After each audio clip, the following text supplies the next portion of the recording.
नमस्कार, मैं डॉक्टर सरवण सैनी। इस वीडियो में अपन चर्चा करेंगे स्विट्ज़रलैंड के संविधान के एक महत्वपूर्ण टॉपिक है स्विट्ज़रलैंड का प्रत्यक्ष प्रजातंत्र। आधुनिक युग को प्रजातंत्र या लोकतंत्र का युग माना जाता है, क्योंकि विश्व में अधिकांश देशों में लोकतंत्र के माध्यम से जनता स्वयं अपने शासन का संचालन करती है। और लोकतंत्र के दो रूप होते हैं, एक प्रत्यक्ष प्रजातंत्र, एक अप्रत्यक्ष प्रजातंत्र। प्रत्यक्ष प्रजातंत्र में जनता स्वयं शासन की शक्ति का प्रयोग करती है, और अप्रत्यक्ष प्रजातंत्र में जनता जो है वो अपने प्रतिनिधियों के माध्यम से अपनी संप्रभुता या शासन की शक्ति का प्रयोग है वो करती है। प्राचीन काल में जब राज्यों का आकार छोटा होता था, जनसंख्या सीमित थी, तब प्रत्यक्ष प्रजातंत्र का ही रूप प्रचलित था। प्राचीन यूनान के नगर राज्यों में, भारत के भी कुछ राज्यों में जैसे वज्जी संघ में प्रत्यक्ष प्रजातंत्र के प्रचलित होने के प्रमाण है वो मिलते हैं। लेकिन जैसे जैसे राज्यों का आकार बढ़ता गया, जनसंख्या वृद्धि होती गई, वैसे ही प्रत्यक्ष प्रजातंत्र है वो संभव नहीं रहा, और प्रत्यक्ष प्रजातंत्र के स्थान पर अप्रत्यक्ष प्रजातंत्र को अपना लिया गया। और वर्तमान में विश्व के अधिकांश देशों में जो है वो अप्रत्यक्ष प्रजातंत्र ही प्रचलित है। लेकिन पूरे विश्व में स्विट्ज़रलैंड दुनिया का एकमात्र ऐसा देश है जहां आज भी प्रत्यक्ष प्रजातंत्र है वो प्रचलित है। स्विट्ज़रलैंड के कई राज्यों में, जिनको वहाँ कैंटन कहा जाता है, वहाँ आज भी वहाँ जनता जो है वो प्रत्यक्ष तौर पर शासन की क्रियाकलापों में भाग लेती है। अनेक ऐसे साधन हैं जिनके माध्यम से वहाँ जनता स्वयं कानूनों का निर्माण करती है, जनता स्वयं अपने पदाधिकारियों को चुनती है, और जनता स्वयं शासन से संबंधित समस्त कार्यों का संचालन है वो करती है। यही स्विट्ज़रलैंड का प्रत्यक्ष प्रजातंत्र है, और इसी के कारण स्विट्ज़रलैंड को है वो प्रजातंत्र का घर भी है वो कहा जाता है। यही स्विट्ज़रलैंड के संविधान की सर्वाधिक ध्यान देने योग्य व्यवस्था है। इसी के विषय में लॉर्ड ब्राइस ने कहा है कि स्विस प्रजातंत्र विश्व के अन्य प्रजातंत्रों की तुलना में अधिक प्रजातंत्र है। स्विट्ज़रलैंड में वहाँ की जनता अनेक साधनों के माध्यम से स्वयं शासन से जुड़े हुए कार्य करती है, प्रत्यक्ष तौर पर शासन की कार्य प्रणालियों में भाग वो लेती है। स्विट्ज़रलैंड की जनता 3 साधन हैं जिनके माध्यम से स्वयं शासन से संबंधित कार्य करती है। स्विट्ज़रलैंड की जनता वहाँ प्रत्यक्ष प्रजातंत्र के संचालन के 3 साधन जैसे जो हैं जनसभाएं, जनमत संग्रह, आरंभक, ये ऐसे साधन हैं जिनके द्वारा वहाँ लोग स्वयं प्रत्यक्ष तौर पर शासन के क्रियाकलापों में भाग लेते हैं। तो स्विट्ज़रलैंड में ये जो 3 साधन हैं जिनके माध्यम से वहाँ की जनता स्वयं प्रजातंत्र का संचालन करती है। अब हम इन 3 साधनों के बारे में विस्तार पूर्वक है वो जानेंगे।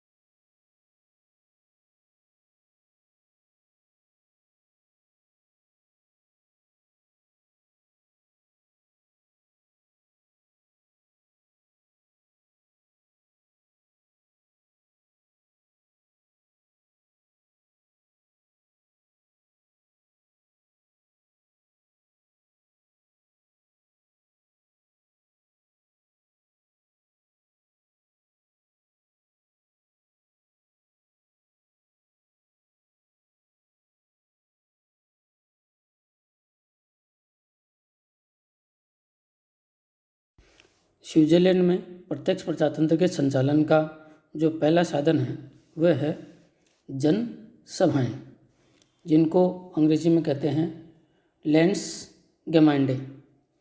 जो जनसभाएं हैं वह एक ऐसा साधन है जिसके द्वारा वहाँ के नागरिक जो हैं वो स्वयं शासन की प्रक्रिया में भाग लेते हैं, स्वयं कानून बनाते हैं, स्वयं वाद विवाद है वो करते हैं। जो काम सामान्यतः अन्य देशों में विधानमंडल करते हैं, वो काम स्विट्ज़रलैंड के कई राज्यों में या कैंटन में जनसभाएं हैं वो करती है। जनसभा नागरिकों की एक सभा होती है जिसमें 20 वर्ष की आयु के सभी नागरिक उसके सदस्य होते हैं या इन जनसभाओं में भाग लेते हैं। ये जनसभा जो है वो वहाँ वर्ष में एक बार बुलाई जाती है और ये इस जनसभा में ही सार्वजनिक प्रश्नों पर वाद विवाद होता है। ये वाद विवाद उसी तरह से होता है जैसे अन्य देशों में संसदीय वाद विवाद है वो होता है। वाद विवाद के अलावा इसी जनसभा में एक वर्ष का शासन चलाने के लिए कार्यकारी परिषद या जो प्रशासनिक अधिकारियों का चुनाव होता है और शासन चलाने के लिए जो यही जनसभा है वो बजट भी पारित करती है, न्यायाधीशों व अन्य पदाधिकारियों का निर्वाचन है वो करती है। और वहाँ जिन राज्यों में ये जो जनसभाओं का प्रावधान प्रचलित है वहाँ के विधानमंडल नहीं होते, क्योंकि विधानमंडल के द्वारा किए जाने वाले समस्त कार्य इन जनसभाओं के द्वारा किए जाते हैं। और जो महत्वपूर्ण जो बात है वो ये है कि ये जनसभाएं पूरे स्विट्ज़रलैंड के सभी राज्यों में प्रचलित नहीं है। वहाँ केवल 5 राज्य है जो कैंटन है स्विट्ज़रलैंड में, जिनमें ये जनसभाओं का प्रावधान प्रचलित है। वहाँ के जो 5 राज्यों के नागरिक हैं इन जनसभाओं के माध्यम से ही जो सारे कार्य जो विधानमंडल करते हैं वो इनके द्वारा है वो किए जाते हैं। स्विट्ज़रलैंड में प्रत्यक्ष प्रजातंत्र के संचालन का जो दूसरा महत्वपूर्ण साधन है जो आप स्क्रीन पर देख रहे होंगे उसका नाम है जनमत संग्रह, जिन्हें अंग्रेजी में रेफरेंडम कहा जाता है, और जनमत संग्रह को लोक निर्णय भी है वो कहा जाता है। जनमत संग्रह क्या होता है? जनमत संग्रह होता है कानून निर्माण में जनता की राय या सहमति लेना। तो स्विट्ज़रलैंड में विधानमंडल जब कोई कानून पारित कर देता है तो वह कानून तब तक लागू नहीं होता, तब तक पारित नहीं माना जाता जब तक कि जनमत संग्रह के द्वारा जनता उसको स्वीकृति प्राप्त न कर दे।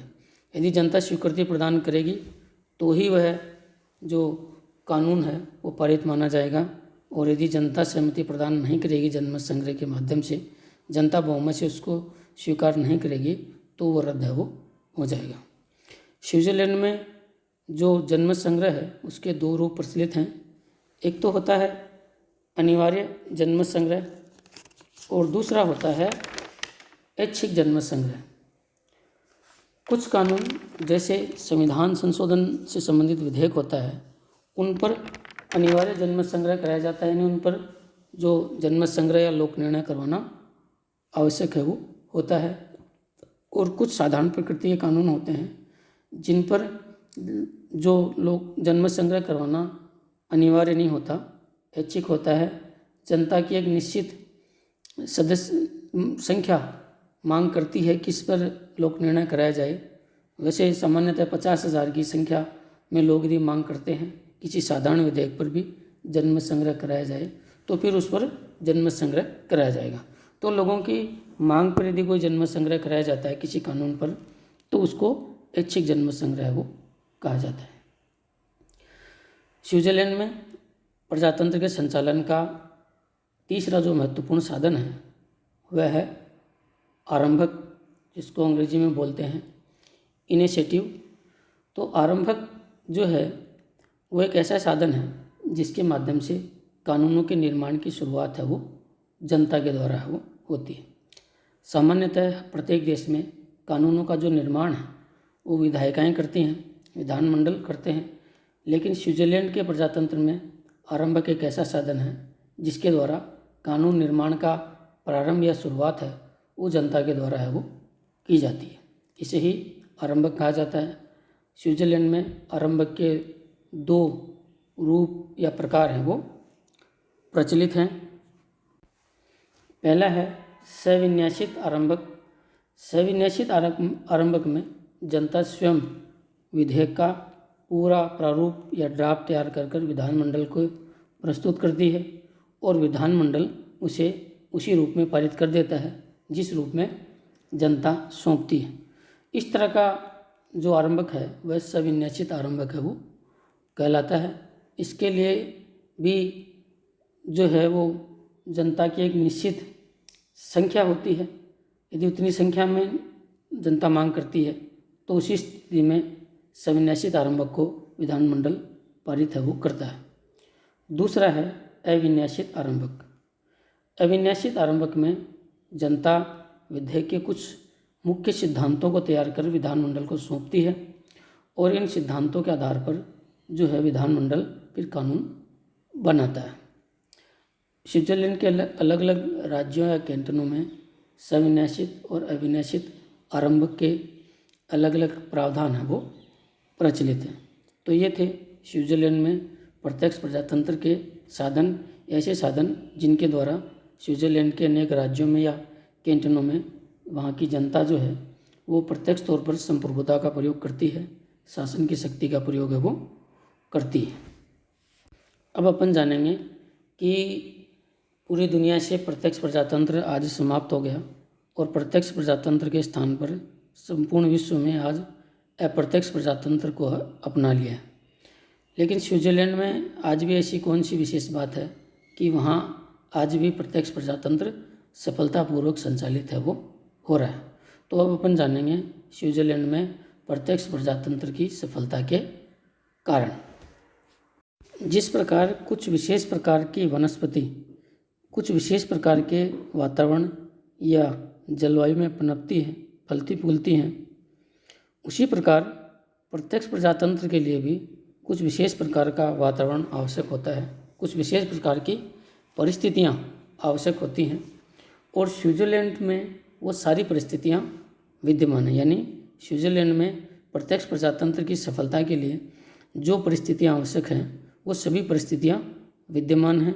इसी कारण स्विट्जरलैंड में प्रत्यक्ष प्रजातंत्र सदियों से चल रहा है और आज भी सफलतापूर्वक संचालित है वो हो रहा है। वो ऐसी कौन सी परिस्थितियाँ हैं जिनका वहाँ प्रत्यक्ष प्रजातंत्र के सफलता में योगदान है, अब अपन उन पर चर्चा करेंगे। तो स्विट्जरलैंड में प्रत्यक्ष प्रजातंत्र की सफलता के लिए वहाँ की अनेक परिस्थितियाँ उत्तरदायी मानी जाती हैं, जिनमें सबसे पहली जो परिस्थिति मानी जाती है स्विट्जरलैंड की भौगोलिक परिस्थितियाँ। प्रत्यक्ष प्रजातंत्र के लिए राज्यों का आकार छोटा होना आवश्यक होता है, जनसंख्या सीमित होनी आवश्यक है। स्विट्जरलैंड का आकार भी छोटा है, जनसंख्या भी सीमित है, तो वहाँ की भौगोलिक स्थिति है वो भी वहाँ प्रत्यक्ष प्रजातंत्र को सफल बनाने में अपना योगदान दे रही है। इसके अलावा स्विट्जरलैंड चारों तरफ से पहाड़ियों से घिरा हुआ है, जिसके परिणाम स्वरूप वह विदेशी हमलों से बचा रहा और अब शांति से अपनी लोकतांत्रिक परंपराओं और संस्थाओं का वहाँ विकास है वो किया।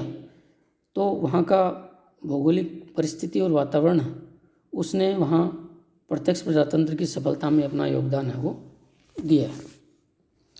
स्विट्जरलैंड में प्रत्यक्ष प्रजातंत्र की सफलता के लिए दूसरा जो बड़ा कारण है वो स्विस जनता के चरित्र को माना जाता है। स्विस नागरिकों का चरित्र है वो प्रत्यक्ष प्रजातंत्र की सफलता के लिए जो है वो एक बड़ा कारण माना जाता है। प्रजातंत्र के सफलता के लिए जिस तरह का नागरिक चरित्र आवश्यक होता है, स्विट्जरलैंड के नागरिकों में वो सभी चारित्रिक विशेषताएं हैं वो उपलब्ध हैं। वहाँ के नागरिक पूरी तरह से शिक्षित हैं, जागरूक हैं, चरित्रवान हैं और विवेकशील हैं तथा वहाँ के नागरिकों की लोकतांत्रिक सिद्धांतों के प्रति कट्टर आस्था है। और लोकतंत्र की सफलता के लिए ये सभी गुण नागरिकों के चरित्र में होने आवश्यक है और ये सभी गुण स्विस नागरिकों के चरित्र की सामान्य बात है। तो इस प्रकार स्विस नागरिकों का जो चरित्र है वो भी वहाँ प्रत्यक्ष प्रजातंत्र की सफलता के लिए उत्तरदायी है। अगला जो कारण है वह है सामाजिक और आर्थिक समानता। हम सब जानते हैं कि सामाजिक और आर्थिक विषमता है वो लोकतंत्र के लिए घातक होती है, लेकिन स्विट्जरलैंड में न तो सामाजिक विषमता है और न ही आर्थिक विषमता है।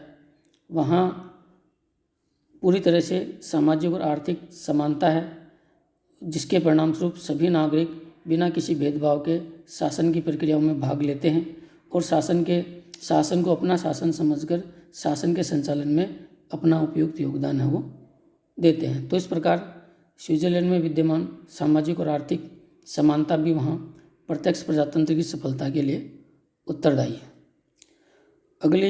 अगला जो कारण है वह है शिक्षा का व्यापक प्रभाव। लोकतंत्र की सफलता के लिए शिक्षा को भी एक शर्त माना जाता है और स्विट्जरलैंड में पूरी जनता है वो शिक्षित है और जनता का शिक्षित होने के कारण भी वहाँ प्रत्यक्ष प्रजातंत्र सफलतापूर्वक संचालित है वो हो रहा है। प्रत्यक्ष प्रजातंत्र की सफलता का एक जो कारण है वह है स्विट्जरलैंड की स्थायी तटस्थता की नीति, जिसे प्राथक्य की नीति भी है वो कहा जाता है। प्राथक्य की नीति या तटस्थता की नीति है कि स्विट्जरलैंड ने जो है विश्व राजनीति से अपने आप को पृथक बनाकर रखा, विश्व राजनीति से वह सदैव तटस्थ रहा और इस नीति पर चलकर स्विट्जरलैंड ने अपने आप को अंतर्राष्ट्रीय झगड़ों विवादों से बचा कर रखा, जिसके परिणाम स्वरूप स्विट्जरलैंड पर कभी भी कोई आक्रमण नहीं हुआ और स्विट्जरलैंड शांति से अपनी लोकतांत्रिक संस्थाओं का उन्होंने विकास है वो किया। तो आज वहाँ लोकतंत्र की जो प्राचीन परंपराएं और संस्थाएं काम कर रही हैं, तो उसका बड़ा कारण उसकी तटस्थता की नीति को भी है वो माना जाता है। तो ये हैं स्विट्जरलैंड में प्रत्यक्ष प्रजातंत्र के सफलता के कारण। धन्यवाद।